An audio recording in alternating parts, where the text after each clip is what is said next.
I hate that. Hi guys, welcome to the video. I wanted to expand further on my video that I literally just made very recently, which was checking into staff housing. That has everything you need to know about literally any question you've ever had about getting staff housing is all in that video. So make sure you go check that out first if you have any questions just about how to get staff housing, moving in, what to do when you first get there. And then I wanted to make something a little bit more, just more advice focused in that what it's like actually living in staff housing, because, for a lot of people moving over to Whistler, it'll be like either your first time moving out or definitely your first time, living with people from potentially all over the world. So it is good to kind of wrap your head around some like little tips that can really make life a lot better. Obviously, I have lived in Whistler quite a long time. I did 5 seasons, 3 winters, 2 summers. So I feel quite qualified to share some advice with you. And I also got some advice from some of my other friends in Whistler, because if you don't know, I actually didn't live in the main Whistler staff housing. I was lucky enough to live in Westside and Brio, which is definitely the more mature, quiet staff housing. For those that don't know, Glacier is the main staff housing that has like 7 buildings. It is huge. There's a lot of people. That's where most of like the younger people and the first season kind of people live. So it's very hectic. I think there's over like 1,000 people that live in that staff housing. So it is pretty crazy. During my time in Whistler, I've heard a lot of stories about staff housing. I've heard horror stories. I've heard good stories. I've seen a lot of experiences. So I'm going to try and summarize everything for you. The aim of this video is, I feel like, just to give you some little tips and tricks that can kind of make your space more harmonious, if that makes sense. It can kind of get out of control very quickly in staff housing if you kind of have shitty roommates, to put it lightly. It can go downhill pretty quickly. Who's mowing? So like I said, it is a really big adjustment moving into staff housing. It's a whole new environment. It's a new country for most of you. It's a lot of different people all coming together. And plus you've got the fact that Glacier is so hectic already. So there's just a lot going on, guys. There's a lot going on. But I do really think the little things can make a big difference. And yeah, I hope that by giving you some of these tips, you will take it on board and, make your experience for yourself and for the people around you a little bit better. That's all I'm hoping for, okay? Because yeah, you can make it really, really great. I've seen so many people have just the best relationships from their housemates and roommates in staff housing. You literally become like a family sometimes.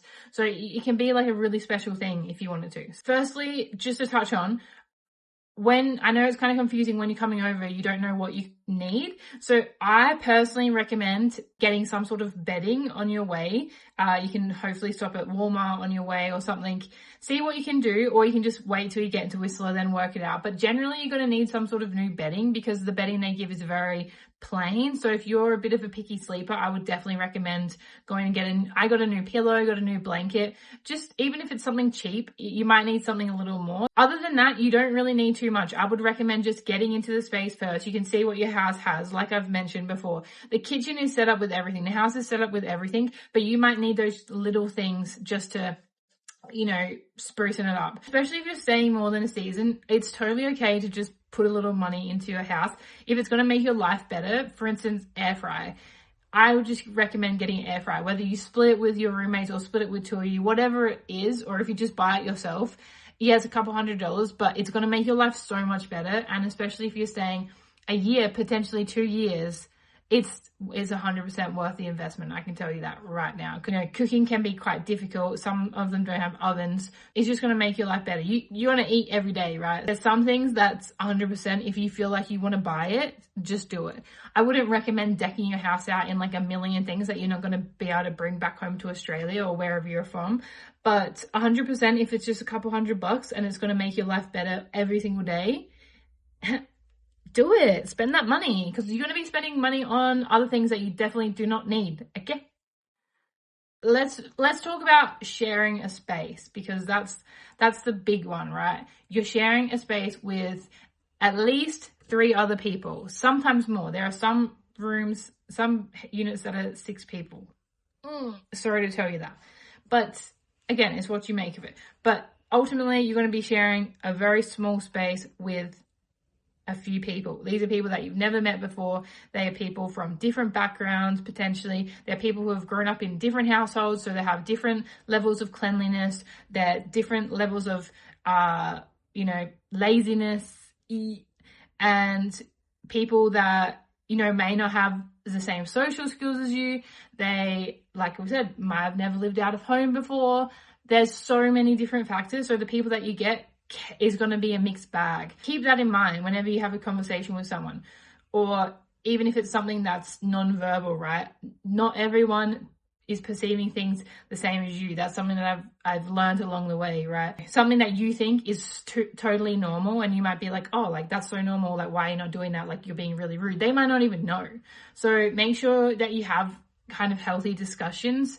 I'm sure it'll come up naturally, or you can, set it in place first, whatever works for you, but just have a little patience and don't just be judging people straight away, because what's normal to you is not normal to everyone else. And if someone's having a conversation with you about it, don't take offense to it. Don't get defensive. Just know that, like, okay, maybe my level of cleanliness is not up to what it needs to be, and I need to make it more of an effort.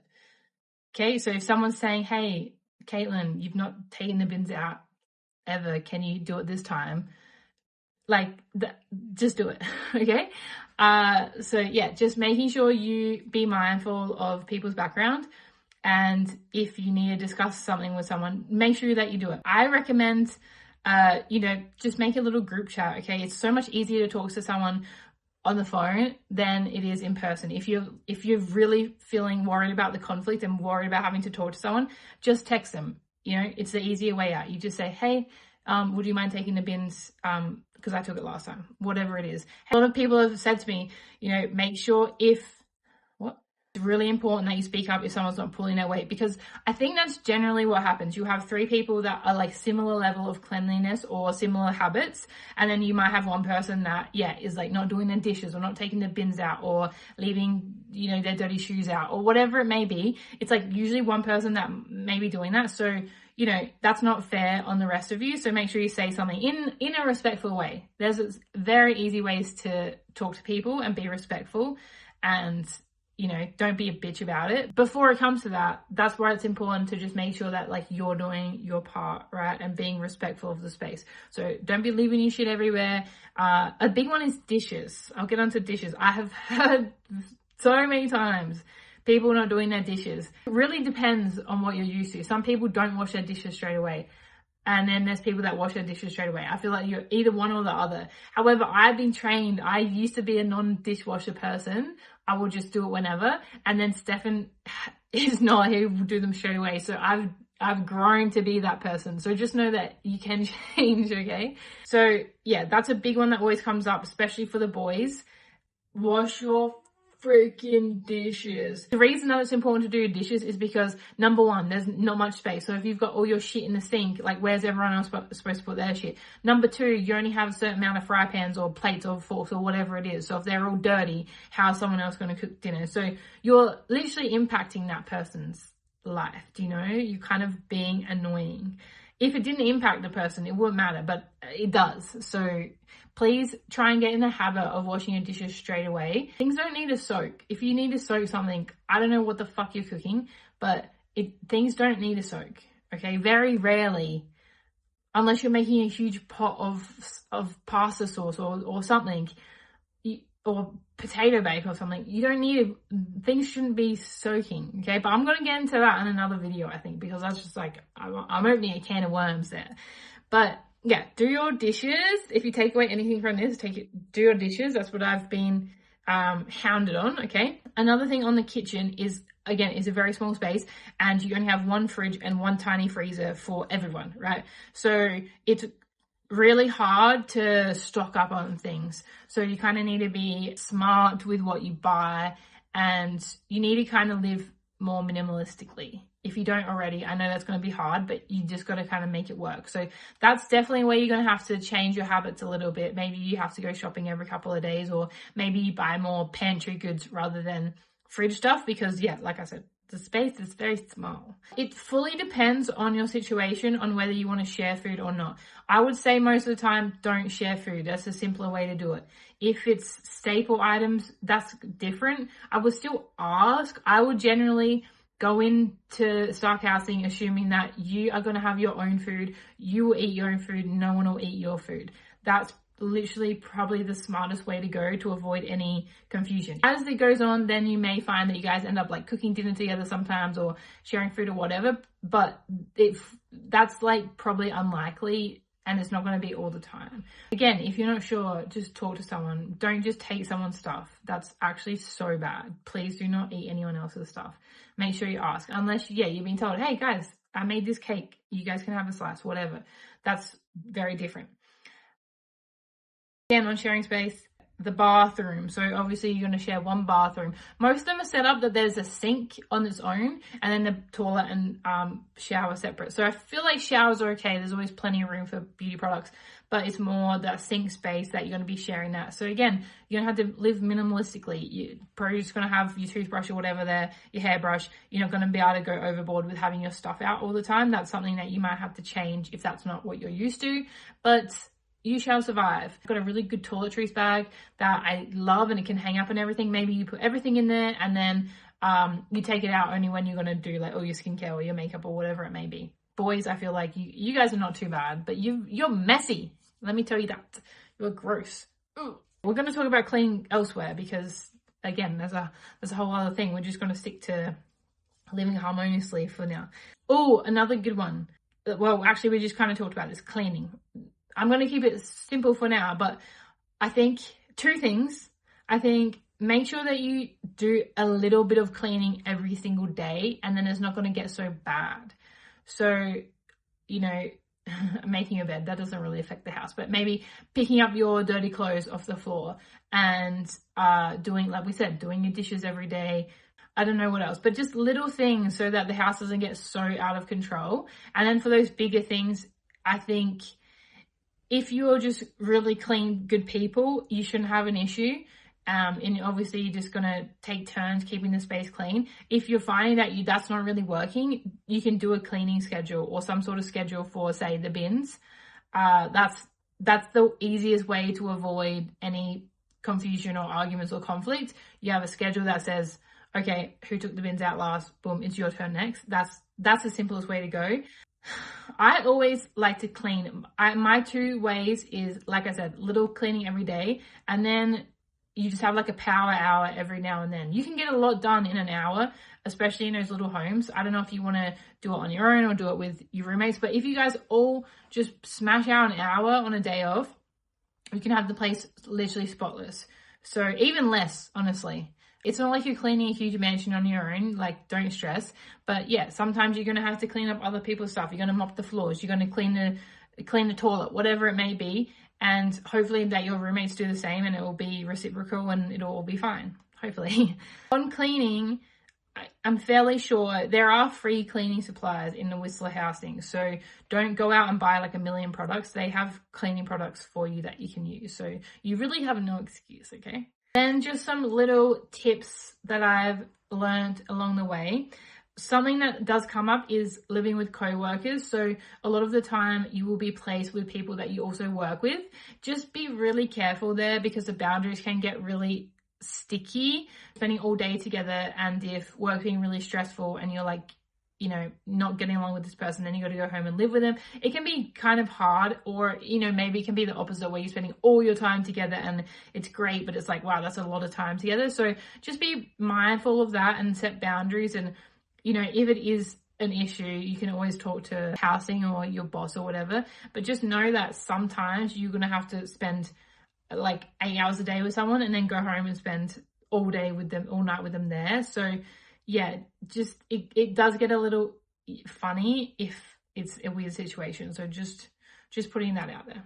Obviously, I've talked a lot of shit about, having bad roommates, because that's kind of, I'm trying to warn you of the bad. But to what? To speak about the good, you can come out of it with some really, really, really close friends. And that will be so amazing if that happens for you. And that's like a high possibility if you guys all get along, right? Not even just getting along as roommates. You'll become friends. You'll become family. You'll become best friends. You might even meet your partner or future partner. You know what I'm trying to say? So yeah, it can really be an amazing thing. And you know, I kind of compare it to how I imagine American college life is like with the dorms, because you are like with all your friends all the time, which is really, that's super, super cool, right?